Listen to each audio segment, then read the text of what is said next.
ایک شخص جنید بغدادی رحمۃ اللہ علیہ، یہ کوئی بزرگ تھے، ان کی صحبت میں 10 سال رہا. حضرت میں جاتا ہوں کسی اور کے پاس، اجازت دیں. کیوں؟ میں تو آیا تھا کرامت دیکھنے کے لیے، میں نے 10 سال میں کوئی کرامت ہی نہیں دیکھی. مان لے کہ اچھا یہ بتاؤ کہ ان 10 سالوں میں کوئی عمل سنت کے خلاف دیکھا؟ کہا نہیں.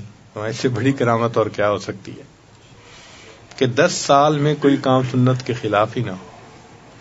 تو یہ سب مجاہدوں سے بڑا مجاہدہ ہے اتباع سنت، اور یہ آسان ہو جاتا ہے جب انسان کثرت سے ذکر کرتا ہے. اس لیے قرآن مجید میں کثرت ذکر کا حکم، اذکروا اللہ ذکرا کثیرا والذاکرین اللہ کثیرا والذاکرات. ہماری جو بنیاد کمزور ہے نا، وہ یہ کہ ہم کثرت ذکر کرتے ہی نہیں ہیں. یہ 5 منٹ کا مراقبہ، 10 منٹ کا مراقبہ، یہ کیا بات ہوئی بھائی؟